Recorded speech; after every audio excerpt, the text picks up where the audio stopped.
Christian. Chuck. Christian. Ganyan na.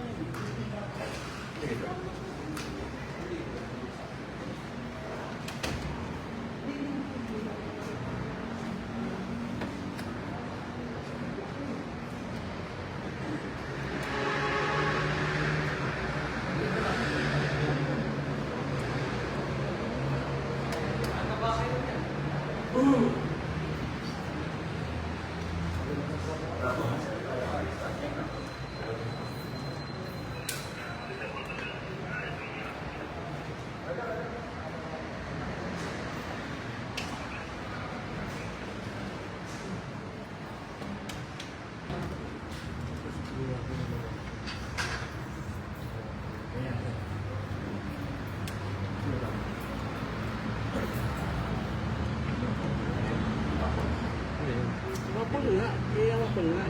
Dito po, oo.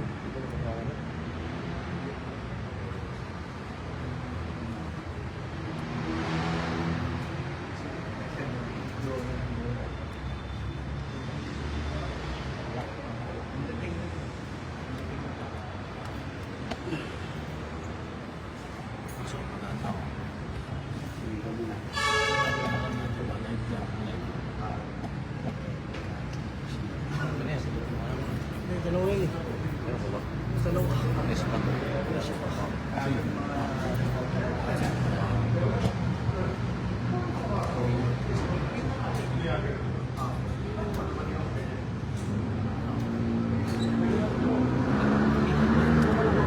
Wala na, last na. Wala na.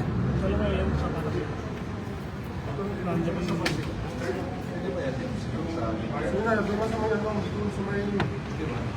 Boss, doon na kayo sa may ano. Wala na po.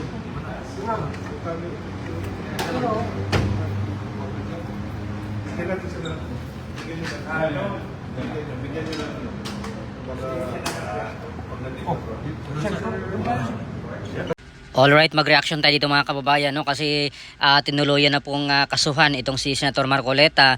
Kasama na rin po dyan si former Congressman Mike Defensor, no? Ng plunder at tatlong iba pang kaso, no? Kagaya po ng perjury. Ngayong araw dito po sa Sandigan Bayan, no? Or ngayon lang kinasuhan na or na-filed na at na-raffle na rin mga kababayan, no? Kung anong division yung hahawak dito sa mga kasong ito kasi 4 cases po ito, no? Isang plunder at tatlong perjury yata, no? Kung hindi ako nagkakamali kasi meron po siyang tatlong donor, no, mga kababayan, doon sa campaign, no, doon sa kanyang pagtakbo nga noong 2025 national election, no, or senatorial election.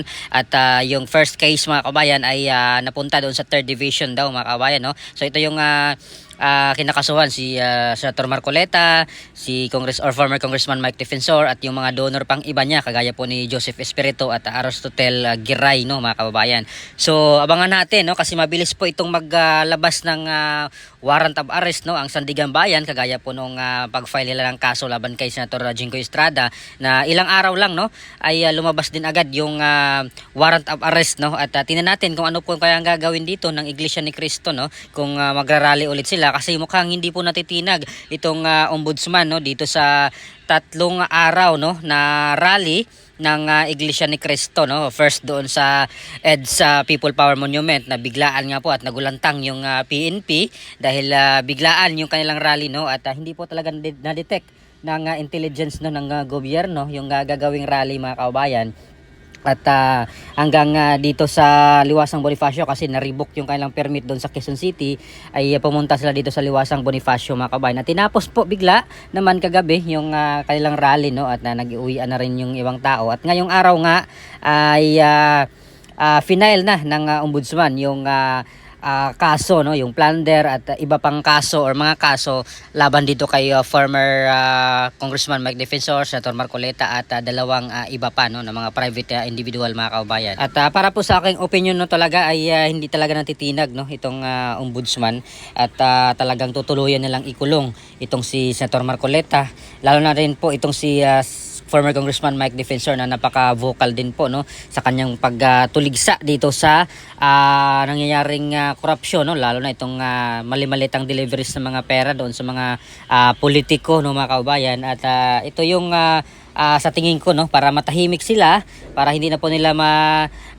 sabi ito sa publiko araw-araw, kasi habang hindi sila nakulong ay talagang araw-araw silang nagsasalita, no, lalo na may mga event, may mga rally, at talagang para matahimik sila, ito yung ginagawa sa tingin ko, no, na para matahimik at hindi na sila makapagsalita. At kung gusto talaga nilang panagutin, mga kababayan, no, itong mga tumatanggap ng mga donation, ay dapat lahat po nilang kasuhan, no, hindi lang po itong si Senator Marcoleta na di hamak mas maliit po yung kanyang natanggap na donation, no, 75 million lang, kumpara naman doon sa ilang senador na tumatakbo rin nung nakarang eleksyon na kung saan daan-daang milyon din yung natanggap, no, ng mga donation, mga kababayan. Particularly po kay Erwin Tulfo, mas malaki yung kanyang natanggap na donation, no. Dito nga lang sa magkapatid na Yap, no, yung isang congressman niya dito sa AXIS, na malaki rin yung donation dito sa kanya, mga kababayan, at nalilink pa ito doon sa mga contractors ng DPWH. Bakit hindi kinasuhan itong si Erwin Tulfo na tumanggap rin naman, mga kababayan, no? Dapat kasuhan nila ng plunder at saka perjury, no. At yung iba pa mga senator, na for sure yan, yung mga tumakbong senador nung nakaraan at nanalo ngayon, ay nako, malaking natanggap niyan, mga kababayan, ng mga donasyon, no. Dapat kalkalin din po yan ng ombudsman. Hindi po sila dapat selective lang, hindi lang doon sa kanilang mga kalaban sa politika, hindi lang doon sa mga maiingay, doon sa pag-criticize, doon sa kanilang mga kapalpakan, sa kanilang mga ginagawang hindi maganda sa gobyerno or hindi magandang kuha or nakaw ng mga pundo ng bayan, ng taong bayan. Dapat lahat po, mga kababayan, no, lahat po nila imbestigahan at kasuhan ng plunder, no. Hindi lang po itong si Senator Marcoleta, sila Mike Defensor. Tapos sinasagot pa or sinasabi dito ng ombudsman at ni Claire Castro na hindi daw po selective yung kailang ginagawang pagkakaso, no, doon sa mga kalaban nila sa politika. Ano naman ito? Napakahalata naman, mga kababayan, no? Hindi po kailangang maging genius ka para hindi mo maintindihan, no, na talagang tinatarget nila itong mga maiingay dito sa flood control corruption, no. Yung mga kakampi nila ng mga senador na tumatanggap din, hindi lang po milyon-milyon, no, kundi daang-daang milyon din, mga kababayan, na tanggap. Lalo na dito kay Erwin Tulfo nga na tumanggap ng mga donation galing dito sa mga Yap, no, na nalilink doon sa mga kontraktor dito, no. Mga kababayan, na no less than the president yung nagbulgar din po yan, no. Sinabi po yan ni PBM na yung mga Yap ay may connection nga dito sa construction, no, or sa pagiging kontraktor, mga kababayan, no. At kung pagsalitain natin itong mag-asawang Diskaya, malamang magsabi yan, mga kababayan, kung sino kaya yung mga senatorial candidate noong 2025 or maging noong 2022 ang nabigyan nila ng donation, mga kababayan. At syempre yung kapalit niyan, pag kontraktor ka, nag-donate ka, may kapalit yan na proyekto, mga kababayan, no. So talagang yun dapat yung habulin ng ombudsman, no. Hindi itong kay Senator Marcoleta na mga private individual at sinabi naman nila na wala pong kapalit, no. Hindi po sila humihingi ng pabor, si Senator or si Congressman Mike Defensor. Sinabi niya po yan na wala po siyang pabor na hiningi dito, tulong lang po yung kanyang ginawa kay Senator Marcoleta noong 2025 election. At yung iba sana ay maimbestigahan din at kasuhan ng ombudsman ng plunder din, mga kababayan, no, kahit na hindi naman pera ng taong bayan yung ginamit para doon, no, mga kababayan. So abangan natin kung ano po yung magiging tugon, no, ng Iglesia ni Cristo, kung hayaan na ba nilang ikulong or makulong itong si Senator Marcoleta, kahit naman ay halatadong panggigipit na ito, no. Halatadong bendalo na talaga itong ginagawa para matahimik yung mga maiingay dito sa kanilang mga kapalpakan, mga kababayan, no. Kasi kung wala na po sila, si Mike Defensor at Marcoleta, ay mapilayan at matahimik na, makalimutan na yung flood control, mga kababayan. At lalong-lalo na itong mga mali-malitang deliveries na mga pera, mga kababayan, no, na wala na pong magsalita. At syempre yung mga mainstream media, tahimik na rin po niyan.